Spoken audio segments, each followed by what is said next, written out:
Shalom, everyone. Shalom. Praise the Lord.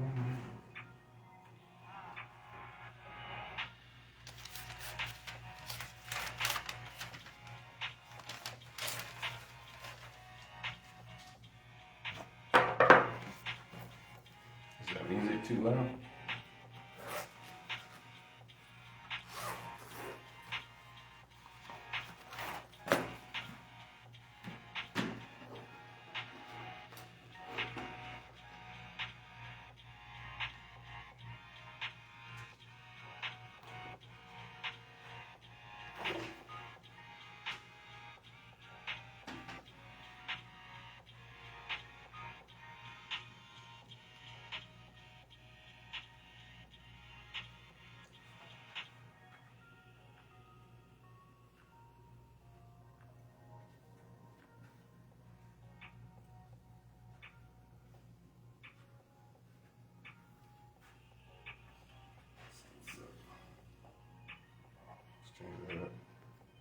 Change it up real quick.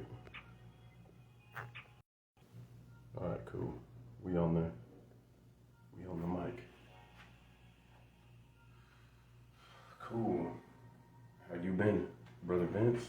The Zooms was good. In the meantime, while we wait for people to get on, definitely thank the Almighty for today, the Holy Sabbath. Thank the Almighty that I'm able to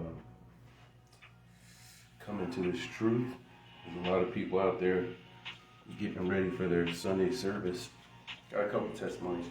The other day, I was like, yeah, I can't work overtime. I keep the Sabbath and whatnot. This gentleman was asking me about, he's like, are you a Christian? I'm like, no, just a believer of the Holy Scriptures. I follow the commandments of the Most High. And he's like, so what are you? They keep trying to categorize me. I was like, I just follow truth. Follow the Bible. He's like, so you're a Christian? I was like, no, because Christians do things that's not biblical. He's like, what? I was like Christmas, like this. He's like, Christmas is, I was like, look it up, Google it. And I love Google too, because a lot of unbelievers, they won't believe you, because of course it'll be foolish to just believe someone for their work's sake. And they won't believe the Bible because they say, well, this Baptist, this Methodist, this Episcopalian, this Jehovah Witness, this Apostolic Pentecostal, everyone says they're in truth. Everyone says they're walk according to the Scriptures, right? So they're pushed back because it's like, okay, you're saying you're truth, and I heard my uncle's a Jehovah Witness, and my dad's a Baptist, so you all saying conflicting things. But when I have them Google like historical things, whether Christmas and paganisms or the true Hebrews or Statue of Liberty, anything like that, they're more receptive because they'll trust a neutral outside source of information. And that's how I could get people, gain people over, at least to being more receptive to when I talk about keeping the commandments. They see like, oh, this guy studies. And a lot of things like, hey, Google it up, Wikipedia, look at this website. So then when I do tell them spiritual things, they'll be more receptive. Definitely thank the Almighty for that. Once again, I had to tear down. How much time we got? I had to tear down. This one guy, he's off, but on Facebook, every once in a while, I'll scroll through Facebook to try to make my presence known, try to bring more traffic through True Hebrews United. So he was like, the only marriage that counts is if you're a virgin. You guys need to do this or do that. And pretty much, long story short, he's trying to say marriages, if they're not a virgin, doesn't count. So then, me once again said, I said, this is the consequence of taking one scripture and run from it. Baptists do that a lot. They'll take one scripture and run and ignore the other scriptures. I was like, one, it had to do with deception. She was deceiving this man, thinking she was a virgin, and deceiving her father and mother. And two, he was paying a higher dowry price because she was a virgin. This is the problem with that, right? Whether he's working 7 years or 5 years or whatever, thinking that she's a virgin, and someone else got it for free, which we see that a lot. They want I ain't even gonna go that. Where they have two different kids, two different baby daddies, and then they want to get a higher price when they're devalued. But nonetheless, point out the first example where the priests, they couldn't marry, they had to marry a virgin, but they could marry a widow that was married to a priest before. So that priest died and she's a widow. Another priest could take her to wife. So that proves you don't have to, that marriage counts if you're not a virgin. Another scripture, when it says if your brother dies and leave no seed, she's supposed to go to the brother and raise up a seed that his name will be blotted out. Another situation where you don't have to be a virgin. And then the third one was like if you find some uncleanness in her, say you found that she cheated, right? You was out to war, she comes back pregnant. You can't stone her, right? You can't stone her because you need to stone the husband and the wife. I mean, you need to stone your wife and the person she. All right,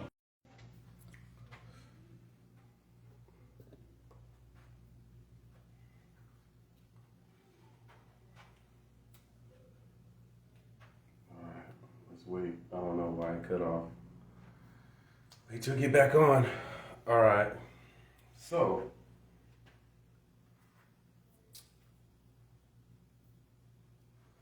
I don't know what happened. My phone just cut off. Just went all the way out. Like someone pressed the button and got it all the way out. So give it a time. Hey, say something on the message so I know you guys are online. You guys could say something so I know you guys are back online. Then I'll continue so you guys don't miss it.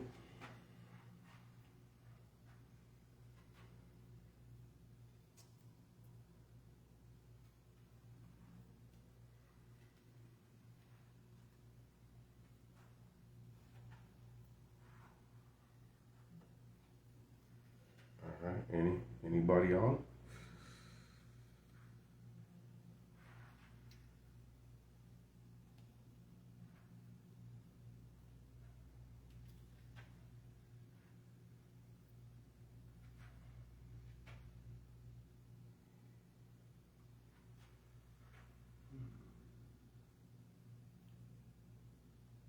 It says 3 people on, so I'm gonna continue. I can't really see your comments. All right, cool, we're on. All right, so it says, if you find some uncleanness in her, you give her a bill of divorcement. Obviously, you find out that she's pregnant. It's not yours. You can't stone them both. You give a bill of divorcement. She's able to remarry another, right? That tie is cut. The wedlock is broken, and you could go. So, for someone to say that, you could only marriages that are virgins count, this is a consequence of people not submitting to leadership. This is I could tell by some people's comment on Facebook that they don't have a congregation. You know what I'm saying? That they're not reading. They're just taking the book and running. They have no relationship with the Most High. There's no way. Some of the things you could thoroughly read, and if you read the Bible 3 or 4 times, you could see a pattern and you could see how the Almighty views certain topics. And no, you're not going to have everything because He set up ministers for that, and the ministers don't have everything. But you could tell, and it's weird is because the men want to come and condemn things. They come on Facebook, and if you're not doing this, and they're trying to bring a multitude of people in order. That's what ministers do. They're trying to put order through via Facebook, and then they're not really teaching. But why are you trying to do a minister's job? You're not a minister. So then just sit back and let the ministers do it. It's not your job to come and try to correct people and do this and say you're a sin and go back and forth with scriptures. You're not even a minister. You're not a shepherd. The Almighty didn't raise you. And yeah, if you want to share scriptures and be the light of the world, that's one thing. But they're coming trying to please, let a clean man do it. It'd be the same people listening to rap, smoking weed, trying to put scriptures out, putting people in order. Another situation is, I seen this picture, and it said, it was how they show a dude and a girl facing each other.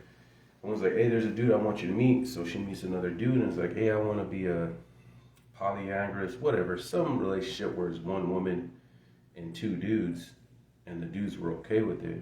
And so first thing I want to do, I want to scroll through the comments. And there was only one lady out of like 10 comments from ladies that said, "No, I ain't down with that." But 8 of them was like, "Man, that will be heaven.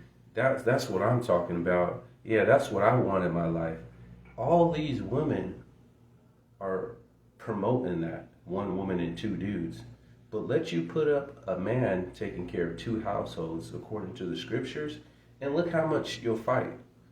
And so I've come to the conclusion, which is very anecdotal and small, that a lot of these women that have Hebrew or Israel or Judah or put all these titles and cliches in their name on Facebook, they're nothing but hypocrites. I mean, we know the men are hypocrites because they get up there trying to teach and not even have a congregation. Their pride and ego won't let them to submit under rule in government. We already know this. This is a given. This is why you don't leave these people alone, right? But you women out there, double standard hypocrite having, non-accountability taken, because why aren't you guys fighting that? But let you put up a poly, you know what I'm saying? Quick to fight that and tear it down, right? So be careful, head on the swivel. So I think we're about time now that everyone's back on. Definitely thank the Almighty. Welcome to True Hebrews United, the Almighty Yeshua, this is your beloved, holy instructor, discipleship, drill spot, about to get into the book as usual. Definitely give all honor to the Almighty, the creator of all things, heaven and earth, and all that is in there. And thank you for my immune system, my health, my employment, my kids' health, my wife's health, the congregation's health, their children's health. I want our kids to make it into the kingdom and be saved.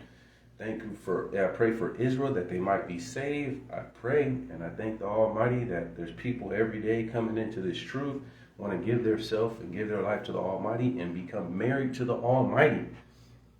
Appreciate that the Almighty's allowed His word to go forth and the gates of hell will not prevail.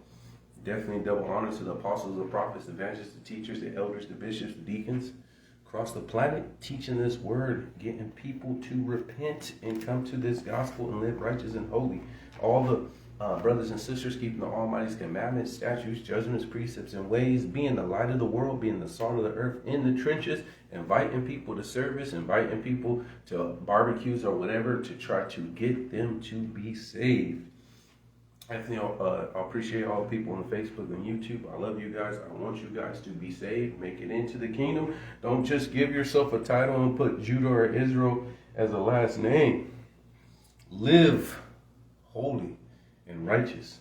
So, with all that said being done, let's let the fingers do the walking and the scriptures do the talking. So, praise the Almighty. I was a little bit late today because I have this alarm clock where you got to set your reservations online for your rooms. And I set the alarm clock for 2, and I should do it for 4 because I'm barely getting off work. And so then about time I set the alarm clock because I worked overtime, all the rooms were took at the close library and then this far library. I couldn't even get in until like 10:30 because this lady was just taking all day.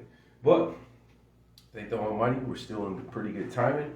The title of this marriage is going to be Parenting Part 1. Parenting Part 1. Now, I've taught on parenting a couple of months ago, and forgive me, especially True Hebrews United, if I teach on something, you're like, man, you taught on that a couple of months ago. Remember, I teach 52 Sabbaths plus feast days, so sometimes I forget when's the last time I taught on the subject. So bear with me. If you have some True Hebrews United, or if people that watch, if you have a topic you want me to teach on, just shoot me it during the Zooms, bring it up, and I'll do a study and I'll teach on it. So, but this is from a different perspective. So we're going to surface through the stuff we already know, and then we're going to go on to perfection, and then run it. So go ahead and give me Proverbs 22, verse 6. Proverbs 22, verse 6. We're going to go fast and get to the shout-outs, and then we'll hit the scriptures. Proverbs 22, verse 6. Train up a child in the way he should go, and when he is old, he will not depart from it. As we know, you train up a kid, and some of them will depart. Israel did depart, but not all of them departed. The Almighty told Elijah, I have reserved 7,000 that haven't kissed Baal or bowed down to the image. You know, there will be people to stand. And if they do go, there's only so far they'll go out there. You know what I'm saying? You train a kid, you do what you need to do. They may go out there, but they don't go way out there. They may dip and dab with a little bit of this or a little bit of that, but they didn't go into doing heroin. They didn't go into date raping. They didn't go into gang banging or something, right? They didn't go way out there to armed robbery. You know, they're still not far enough to where they could just come in and get reeled into the Almighty, right? So that's a commandment. Go ahead and give me Deuteronomy chapter 6. Deuteronomy chapter 6. So you have a duty and an obligation. As me as a father, I have a duty to my sons to make sure about time they are 20, they are fully equipped to be a man. That if anything, your children should have an entitlement. You know, oh, you're an entitled person, right? You know, people think they could cut people in line, or they could go to the side of the road and skip people on the freeway and double park and feel like the world revolves around me, and some sense of entitlement, undeserved. But no, they deserve to be taught by their parents. They deserve to be taught to how to be a woman or how to be a man. There's things they should say, hey, where is my knowledge? Why aren't you not teaching me? You owe a responsibility and a duty. Because you had me, then this duty comes with it. You know, there's more than one way to have child neglect, right? Let's keep going. Deuteronomy chapter 6, verse 5. And thou shalt love the Lord thy God with all thy heart, with all thy soul, and with all thy might. That's for you, right? But check this out. And thou shalt, and these words which I command you this day shall be in thy heart, and thou shalt teach them diligently unto thy children, and thou shalt talk of them when thou sittest in thy house, and when thou walkest in the way, and when thou liest down, and when thou risest up. You should teach them. This is a commandment. Because some people are living holy, but when it comes to their children, they're not doing the teaching. This is two different commandments. You should love the Almighty with all of your heart, with all your soul, and with all of your might. And you should teach your kids diligently the things of the Most High, right? So, give me Proverbs 13. And we'll deal with the basic stuff we dealt with all the time. Proverbs 13. We're going to be in Proverbs like a lot. So you might as well just bookmark that.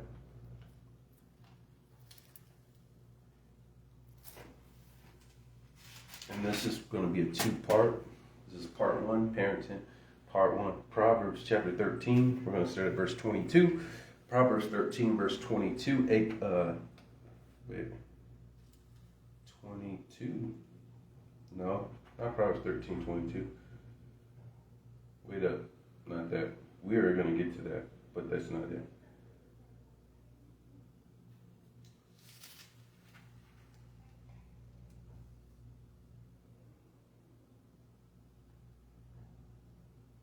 What?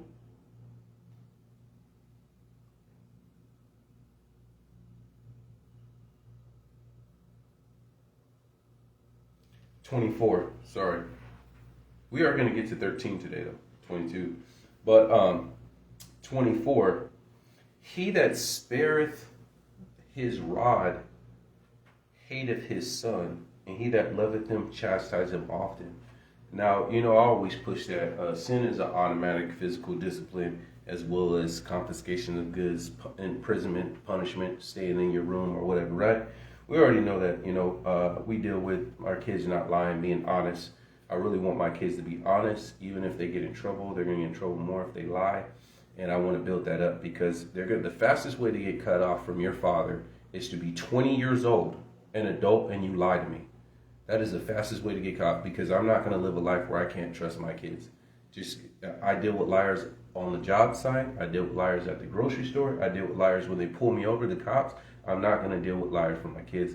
So I try to train up my kids at a young age. Hey, we're going to have an honest relationship. I'm going to be honest to you and you be honest to me. There's some things that's adults and a child needs to stay in a child's place, and I'm not going to tell you. So it's not, you know, but there's some things that it has nothing to do with you, and that's your child and stay in a child's place. But I'm going to be honest with you. You know what I'm saying? We're going to build our relationship off of honesty. We're not going to build our relationship after you stealing money out of your mama's purse. That's not the type of relationship we're going to build because you're going to get cut off very quickly when you become 20 years old and you realize you're going to play these 16-year-old games when you're 20 And your father's not going to play around with that stuff. So we deal with sin very swiftly. Obviously, if they're not doing their homework or not cleaning up, that's not really sin. That is disobeying your parents. So, you do what you do. I'm not going to tell people how to parent, but we definitely know that people that do not discipline their kids, physical discipline their kids, is going against the Bible, though. Proverbs 22:15.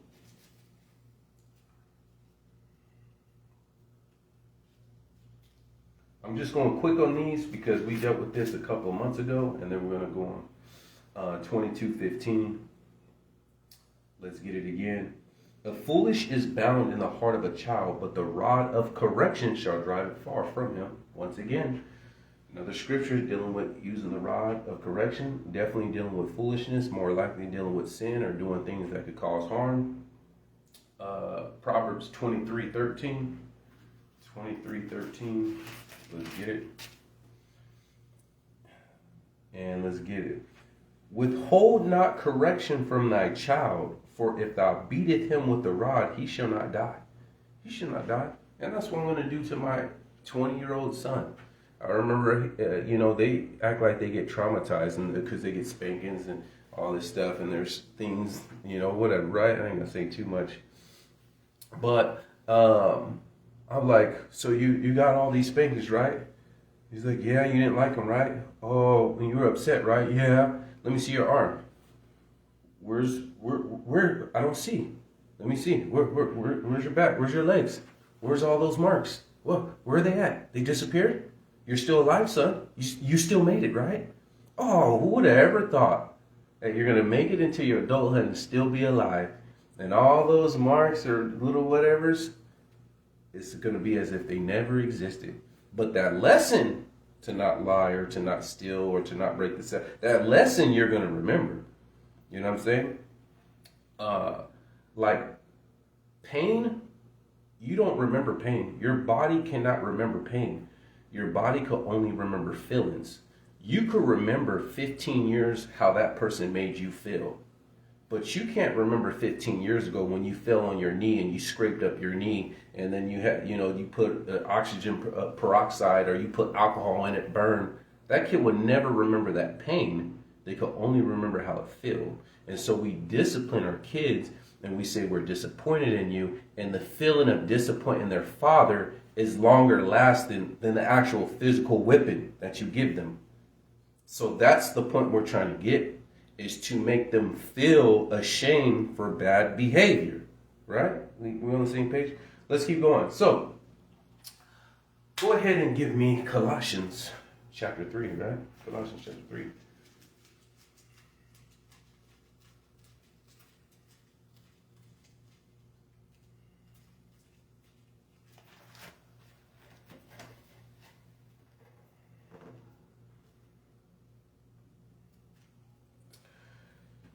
Fathers, provoke not your children to anger.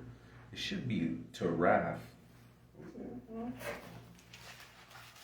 Brother, it says King James Version. That's weird. Fathers, provoke not your children to wrath, lest they be discouraged. I'm going to have to look at another King James Version. I'm pretty sure it says provoke not your children to wrath. But right, to anger. That's cool. Lest thou be discouraged. So obviously we don't provoke our kids to wrath and to broke. If you look up the word provoke in the Strong's Concordance, it always says you're trying to provoke the Almighty to anger by your graven images or by breaking the Sabbath. Like women know certain things will make their husband upset, and so sometimes they do it intentionally, and vice versa. We shouldn't do that, by the way, but you're trying to provoke someone. Some woman will provoke him, get in a man's face and provoke him to hit her just so she could call the cops. So, be careful. Don't provoke your kids to wrath. Give me Hebrews 10. Hebrews 10. I think with everyone has a different style. Mother and father, as well as different fathers, different mothers, and as well as children respond to different things. Some children, typically girls, you don't really have to give them as many spankings because you just raising their voice, will do the job. And then some, like myself, require a lot of spankings to bring me in line, make sure I'm doing what I need to do. All right. Hebrews chapter 10, verse 24. Let us consider one another and to provoke unto love and to good works. So instead of provoking a kid, what are you going to do? Or why is this? Or you're provoking them, or you're always drilling in them, and they're going to want to rebel. They're going to, man, I don't care. My dad don't care anyways. Or you're always negative. It says, when do you provoke them to good works? We could run across a situation where they don't have good grades, right? Like my son had this situation where his grades were slipping like a whole year, right? And, I was upset with him, but I told him it's not the fact that you failed. It's the fact that I know that you're smarter than me and you're better than this. And I expect better than this. And I told him my story like, look, I graduated and I was ditching school. I graduated and I was bringing alcohol to school. And I still graduated. There is no way you being smarter than me, you're struggling. You need to get away from your friends and apply yourself.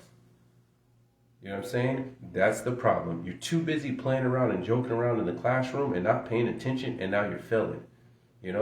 And I'm trying to let him know, I'm trying to provoke him onto good works. Instead of just like this and this, oh, you're stupid or whatever, right? We're not trying to provoke them to do that. All that's going to do is either they're going to get angry and they're going to rebel and do something in spite. They're going to do something to intentionally make you upset, intentionally that brings you displeasure, right? And so you provoke them onto good works. Now my son's honor roll.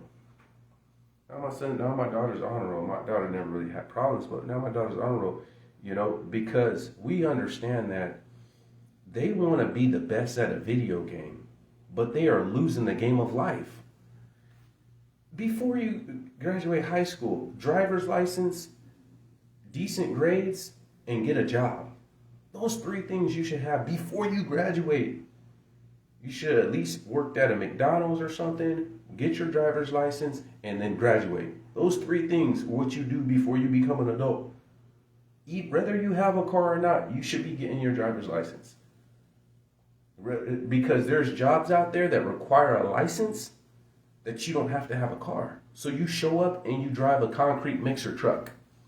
Or you show up and you drive a small bus. Or you show up and you drive a van that picks up elderly people. Or you're just a delivery driver for this. Or you want to work at UPS or FedEx or Amazon. They require licenses, but you do not have to have a car. So don't let your kids say, well, I don't have a car, so I don't need a license. No, I don't want you to be limited on your opportunities to put money in your pocket. You still need to learn how to drive. You still need to go get a job and learn discipline. You know what I'm saying? Like my son's job, and then he did some stuff. I ain't going to throw all his news out there. He did some stuff that disappointed. I'm like, why'd you do that? You get paid so much. Why'd you do that? But they need to learn when they're a teenager why, I don't feel like working. Well, you're going to work anyways because for your whole life until you turn 20, your father didn't feel like working every day. But he still came. And your father was hurting, and he still came. And your father was tired, and he still went to work. You need to learn this before you become a man. You need to learn that you can't just live your life off your feelings. I don't feel like going to work. I don't feel like waking up early in the morning. I don't feel like trying to be on work on time. Quit living your life off your feelings and live your life off of logic and math. You mathematically need to produce this amount of money to pay all the bills for this month. Work, and this is why it says provoke onto good work and teach them these things when they're a kid, right? Because my main point that I'm going to get with, and maybe I should write it down too. Whatever you don't teach them, you teach them the opposite by default. And we're going to get into this. So let's get into the shout outs, and now we're going to lay the foundations and keep teaching your kids. While I get the shout outs, go ahead and you could go back to Proverbs 13, and we are going to deal with 22. We're going to deal with money right now. Let's talk about some money, right? Proverbs 13:22. I'll get the shout outs.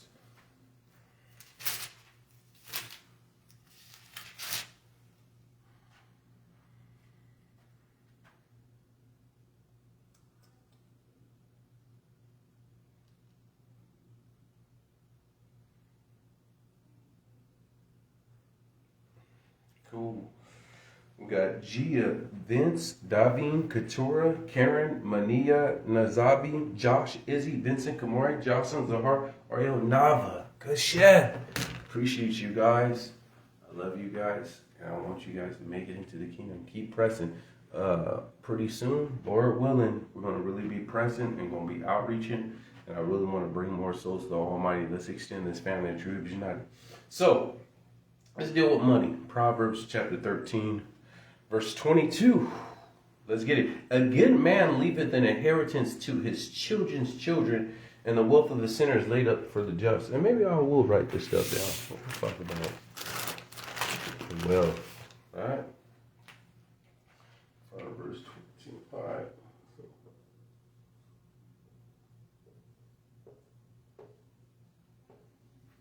Wealth. I know some of us may not be wealthy or well off, but the limited information that we do have about wealth, we should be able to teach our children. Because if you don't teach, it says a good man leaveth an inheritance to his children's children. How many parents taught their kids the importance of having life insurance? Not in the Hebrew community, and very few in any other community. Now, imagine if they just got life insurance, and then when they died, they gave their kids $100,000, and when their kids died, their kids gave $100,000. The Hebrew community, the brothers and sisters in the body, forget the Hebrew community. I'm talking about the brothers and sisters in the body, in and of itself. The next generation will be better off than them, just on life insurance, houses, lands, businesses. And some of these things you can't teach your children because you don't know. But the fault is yours because you have an opportunity with YouTube and with Wikipedia and with all this social media. You have a vast array of videos you can watch to learn how to generate passive income or wealth or whatever is out there, whatever area, direction you choose to go. Whether it's teaching your kids the importance of credit cards or how to build credit or when you lend money to your friends. You know, I tell people, hey, if someone needed to borrow money, say they're not a brother or sister on the Most High, I'll lend them the money, but I won't lend them money again until they pay me the money back. Hey, man, you got $20? Hey, bro, I don't mind hooking you up. You know you cool, but you never pay me back from that 20. You got to pay me back first, and then I can lend you more money. And then usually they'll just stop. Either they'll pay me back or they'll just stop asking. And that's one way to filter out people. But these are these little lessons you learn and you teach your children so they're better off than you and they learn this. It took you 25, 32 years to really find out what works, but they can learn it when they're 18 and 16 years old because they're going to deal with it in school. Hey, bro, can you get $5 because I want to get something off the truck. They're at school and you give them something, you want to get some Mexican candy, whatever, right? And then he never paid you back, he comes back again, and then you give him some more money because that's your boy. It's like, no, teach them how to run this stuff now. They could apply this when in high school, right? Saving. Do you teach them how to save money? Do you teach them how to save? No? Well, then what are you teaching them? You're teaching them how to not save.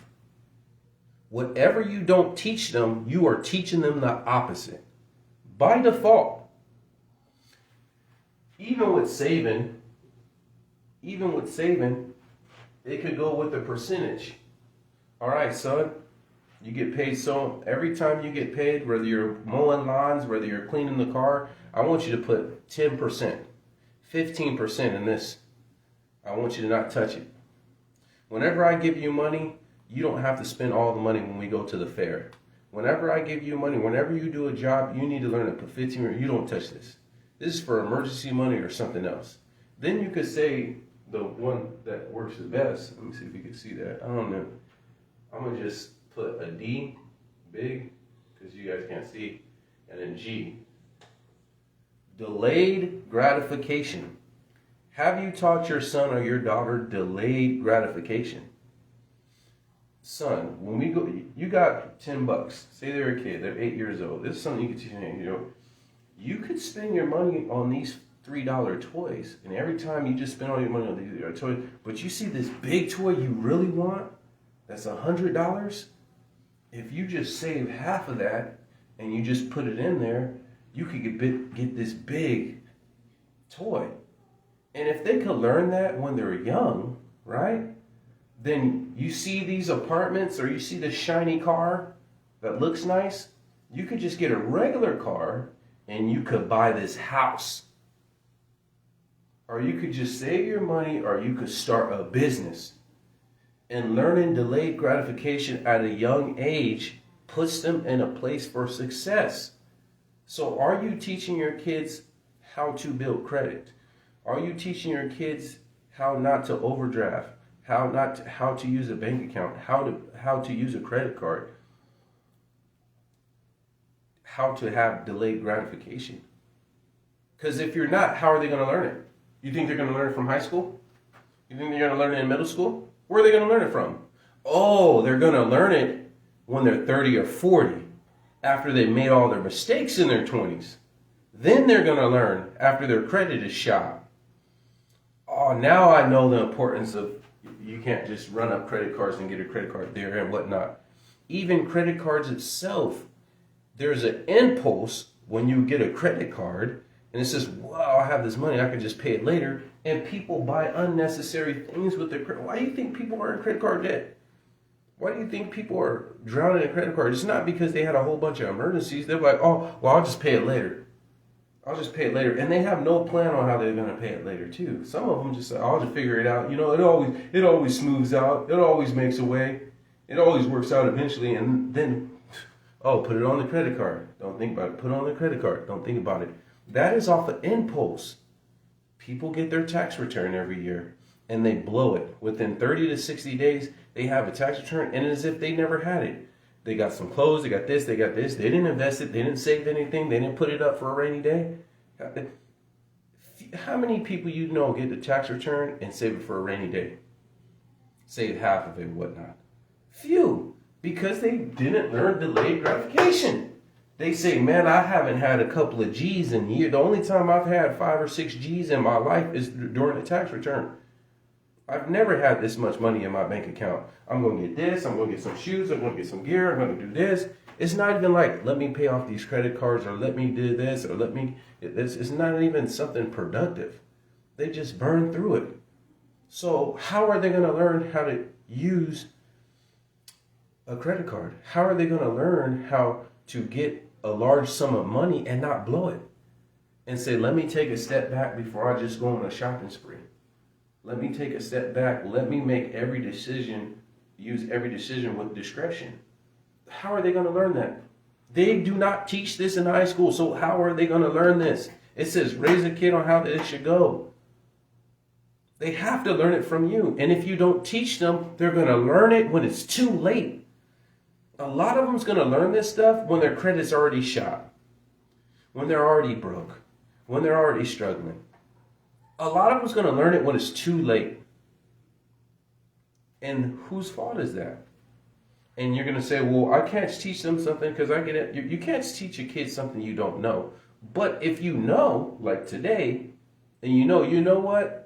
I haven't took the time to have a talk with my kids. Sometimes we have a whiteboard at our house, and I'll teach them about saving money if you own a property and you're renting out a property. This, that, this, the triangles of getting work done. Either it's going to be cheap, or it's going to be fast, or it's going to be or the quality. You only can pick 3, and I show them, the triangle of that, and that triangle works for other things too. So I use the whiteboard a lot with my kids. And I teach them, they're just little 5-minute conversation there. But you teach them importance and how money works, how to deal with people with money, how people try to scam you out of money. Just deal with money in its entirety.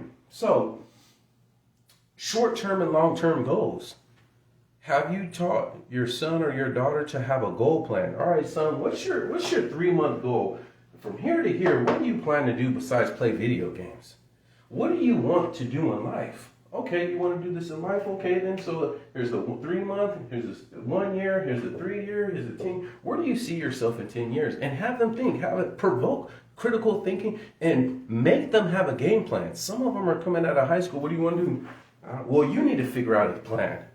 You need to have some sense of direction and go. You need to go somewhere. And if you change your direction, at least you make progress for 2 years.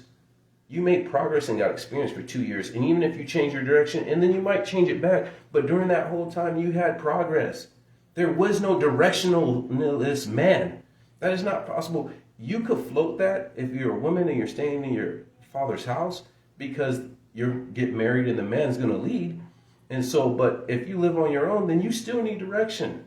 Yeah, it shouldn't be like that. You should go from your father to your husband. And that's not how it works, because a lot of people come to the Almighty when they came from sin, right? But you cannot just be directionalist. Look at the people that start working at McDonald's. And I'm not knocking the people that work at McDonald's. But I'm talking about the percentage of people that they came in at 18 and then they're 32 and they may be a supervisor and they sit back and they analyze and they're not where they are, where they wanted to be when they're 32. And they're not happy with their financial situation, and they're not happy in their situation in life. This is because you just got a job. Your first direction was to get a job, and then you had no direction, no goals, no long-term, no short goals, and you spent 10 years with no goals, no ambitions.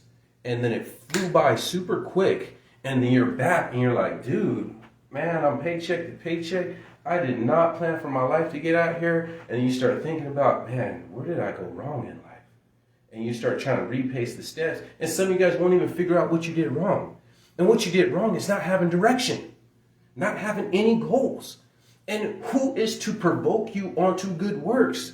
Your parents. Your parents should have pushed this when you're in school and you're about to graduate. What is your goals? And you need to set up a plan. And I want to see your plan. Write down your plan and write down your 3-month goal, your 6-month goal, your year goal. What is your plan to do? Even if you leave out of this house, that's a short-term goal. After that, what do you plan to do, son? Figure out something. Oh, I don't know. Well, go be an electrician then. And then after 2 years, if you don't want to do that, at least you made progress in life.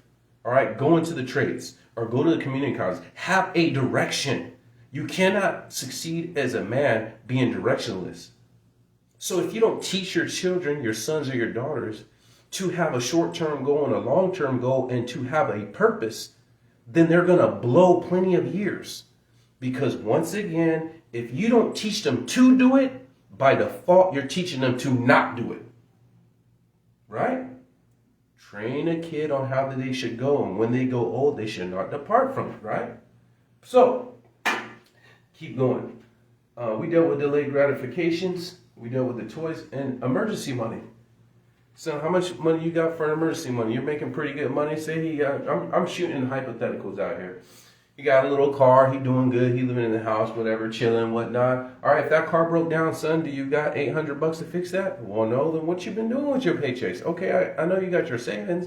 That's to buy a house or do something like that. Start a business right now. Well, where's your emergency money? Oh, I don't got it. So if your car breaks down, then what? Oh, I can't get to work. Well, maybe you need to start saving some emergency money. Maybe you need to learn that, hey, just because you put 10 or 15% aside, you may need to put another aside, and this is just emergency money. This is whatnot. I can't just say, well, I'll just run up a credit card, right? We don't want to push that, right? So, raise up a kid on how they should raise them, and when they get old, they should not depart from it. Now, let's deal with some health. And this branches off in a couple of different directions. We're not going to get today because it breaks off with food and it also breaks off with laziness. And we're going to deal with some of these topics and a couple of more. Next, parenting. Go ahead and give me Proverbs chapter 3. And then I do need to bring some news and whatnot and see what time. And we're running pretty good on time. Proverbs chapter 3. Some of you people out there, if you see your children lacking in areas, don't accept it. Work towards improving that. You know, if you see your sons are lazy, or if you see your A daughter has a nasty attitude, you need to deal with that, you know. One of my daughters, I ain't saying no names, I'm not getting no brains, she was having a lot of being drama. And so every time she does drama, I deal with that. It's like, no, I want you to have the best husband possible. And a solid husband with a solid man with a good head on his shoulder is not going to want to deal with a drama queen. Not going to want to deal with someone that thinks they could lead a relationship with their emotions, with tears, or with stuff like that. No, they're not going to want to deal with that. And I don't want to put that man in a position to where he has to have a stressful marriage simply because your attitude. No, that's unfair to him, because I want the best for you, and I don't want the best to come and they get the worst of you. No, that's not right to him. I don't even know who it's going to be, right? But that's not right to him. And I don't expect you to be the best woman you could be and you get the worst of him. I will be down his alley as well. You know what I'm saying? I'll be knocking on his door and seeing what's up, what's going on too, right? So, Proverbs chapter 3, verse 8. If you see your kids lacking in some areas, if you see your kids an introvert, hey, you need to go out and fellowship. Oh, I don't care. You need to go to the park, go chill with your friends. What friend you? You're going over to his house. When they get into this workforce, they're going to have to deal with people. They're going to have to socialize. They're going to have to know how to deal with insults and rebuttals. They're going to have to deal with problems with people's attitudes. They're going to have to deal with meeting timelines and scheduling. They're going to have to work as a team. Some different job sites, you got to work with 3 guys loading a truck. So where you're in a corporate office and you're trying to do a project, you're going to have to work as a team and not just work solo. You never know where that life's going to take. And so when you see there's areas they're lacking, no. Do not let the tablet raise these kids. Do not let the TV or the video games raise these kids. You raise these kids. And it's not just, I provide food and clothes on your back and a roof over your head. It goes beyond that, because if you don't teach them how to deal with relationships, you don't teach them how to build credit, it goes beyond just food, raiment, and a roof over their head. It goes beyond that. That does not teach them how to be a man. That's 3 variables. That's 3 variables on how to be a man. So let's keep going. Proverbs 3 verses 8. It shall be health to thy navel and marrow to thy bones. They're talking about depart from evil, but I'm dealing with health. Go ahead and give me Proverbs 16. Proverbs 16, 24. Pleasant words are as a honeycomb, sweet to the soul and health to the bones. The Almighty wants us to be healthy, right? Everywhere he went, he healed sickness and diseases. In the book of Revelation, it says that the leaves shall heal, have healing, right? So let's keep going. Give me 1 Corinthians chapter 3.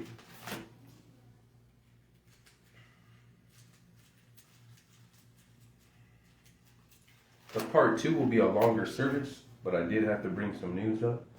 So this one, we're almost done. It's the last scripture right here. 1 Corinthians chapter 3.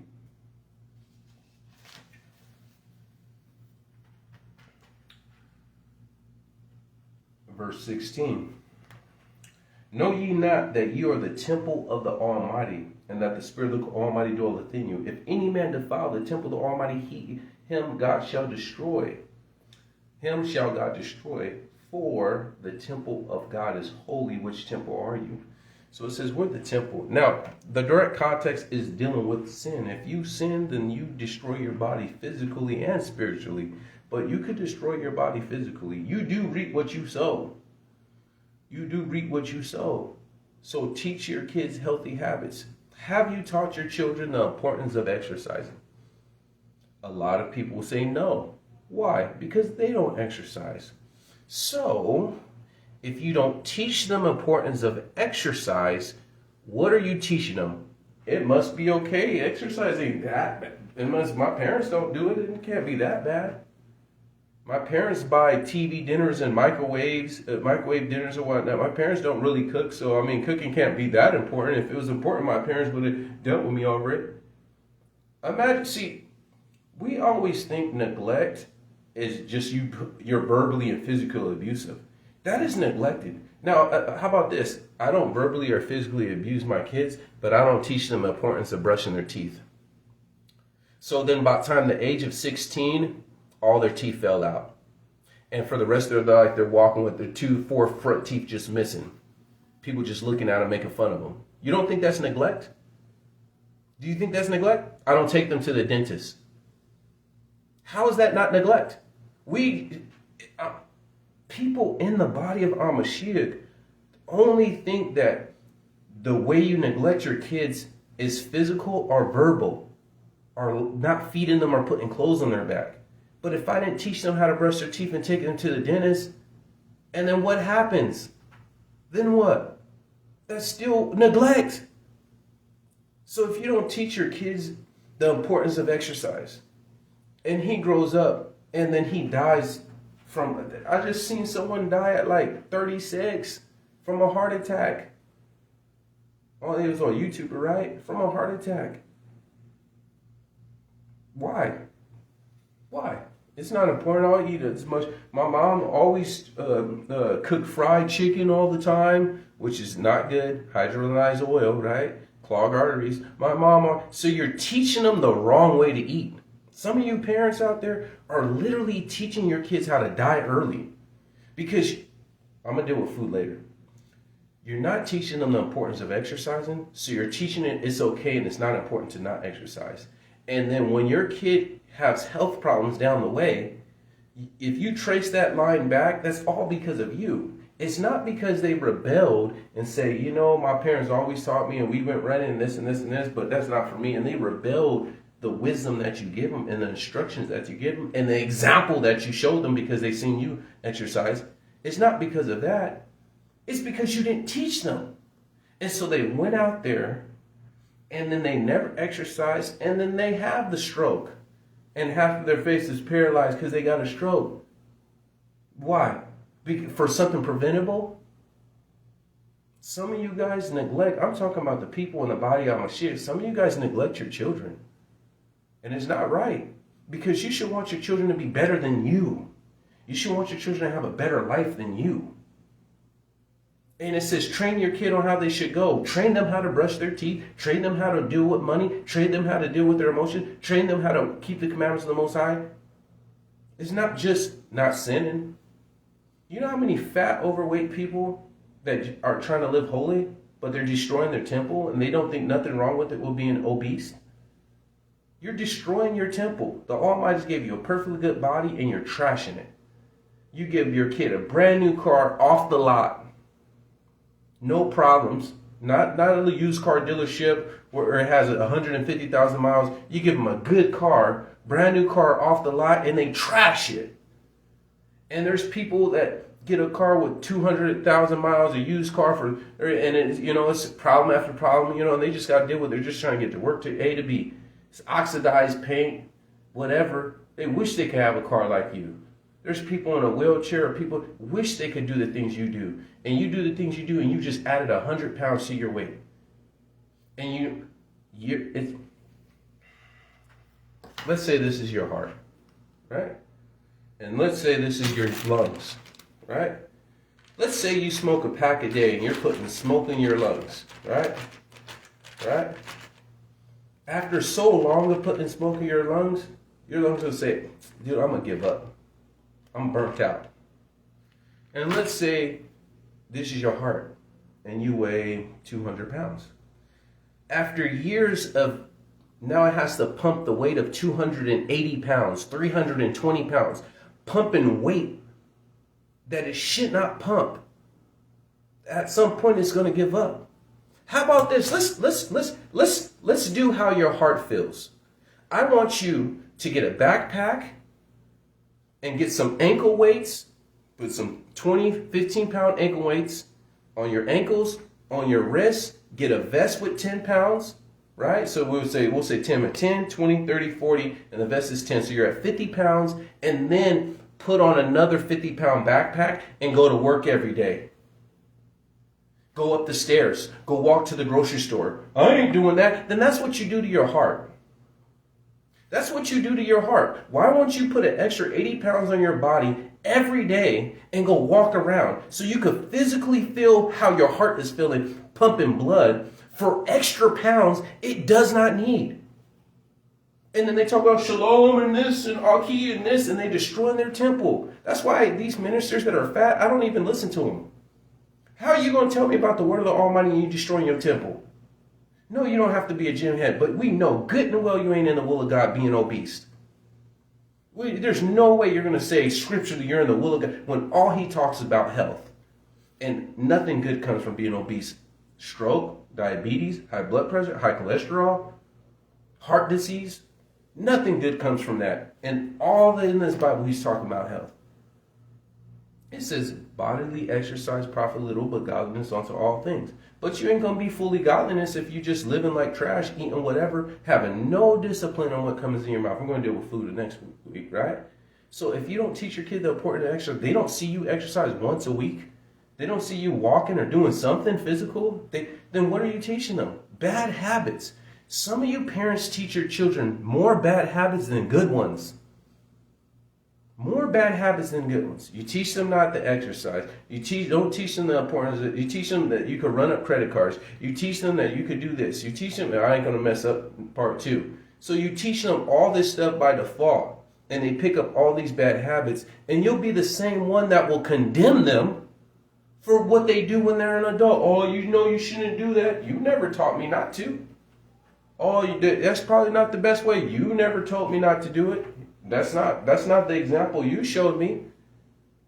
Some things are taught sometimes when I was an apprentice, even at this job, I'll ask questions that I'll just watch. He won't answer the question. Because some things, as a journeyman or as an apprentice, you learn just by observation. They can answer the question. I could teach someone how to drive with my worth, but until they get behind the wheel and they do it, they're not going to learn. Until they watch me drive and use the stick and go in reverse, they're not going to learn. Some things you come by observation. So some things they're going to learn by observing their parents. And if they see you out of order, then they think this is the standard of how I need to live. And now the next generation is out of order. And it's like, nah, we need to teach, train here. Where's that scripture at? Proverbs 22, verse 6 again. And we'll deal with part 2. We got 4 more topics to deal with on training up the kid. Proverbs 22, verse 6. 22, verse 6. Train up a child in the way he should go, and when he is old, he will not depart from it. But more times than not, when he is old, he's slipping up because the parents didn't train him. Like the example with this guy. He said he does something. He gained some weight. He gained 100 pounds. We were talking. He's like, I went to the doctors. We said it was good. The doctors are 15 years late. The doctors are 15 to 30 years late. Let's say you go to the doctor. I'm 25. I smoke a pack a day. Been smoking for 5 years. You're going to go to the doctor at the age of 25 and they're going to check you and they're going to say you're in good health. Because when you were 10 years old, you didn't even smoke cigarettes. But now, instead of 25, you're 45. And you're going to go to that same doctor and they're going to say, man, your lungs, you're 40, but you got the lungs of a 65-year-old. You're not in good health no more. Why? Because when you're 25, you were smoking a pack a day and it didn't catch up to you until you were 45 or 50, right? So when you go to the doctors and they say, yeah, you're good, and you're eating like trash, and you're not exercising, and they say you're good, remember, they're just like 20 years late. They're 20 years late. Because what you're doing now is not going to catch up to you 20 years. Basketball players, their knees are good. But after a while, when they retire, they're like, man, dude, my knees are shot, dude. Why? From all those years playing basketball, right? Football players, back pains. Why? From, remember, 15, 20 years ago when you use blasting everyone on the football field? Oh, yeah, I'm back now. So just because you go to the doctor now and they say you good, but you know you're not living good currently, oh, it's going to catch up to you. Remember, that doctor's 20 years late. So, train up a kid on how they should go, and when they go, they should not depart from it. So, oh, you want to read some of the comments? Yeah, willful neglect. Yeah, I'm talking about willful neglect. Like I had worked with a guy that he's a diabetic and he's type 1, and he found out when he was 12. There's some things that's inheritatory. There we go. Did I pronounce it right? The tongue twisted right? So there's some things that's out of your control. Death came in. Death came because we sinned, because Adam sinned, death came in. Meaning you could live righteous and you could eat clean and you could still die of cancer. You could live righteous and eat clean and you could still have a stroke, right? So I don't want you to think that because we exercise and we live healthy, that we're immune to death. Whether we get in a car accident or he chooses to take us with sickness, like Elijah, he died from sickness. That doesn't mean we're immune from death. But that does mean that we weren't defiling his temple. That we could say, Almighty, you gave me a body that could jump, that could move. You gave me a perfectly working body. I appreciate this, and I'm not going to desecrate this body. If you choose that I have to go through a sickness, or if you choose something came up, or this, or my liver's given out, or something happens, you know what I'm saying? But I know I didn't destroy my temple. I didn't willfully destroy my temple that you gave me. You know what I'm saying? So, there's people that get pregnant and get pregnancy diabetes, and then once they're done pregnant, they just stay a diabetic. It's outside their control, right? Something. So, train up a kid on how they should go. Hereditary. That's what I said. Hereditary. No guts, no glory, right? So, with all that said being done, keep standing. Don't drop standards. Give the Almighty a hand clap. Shalom.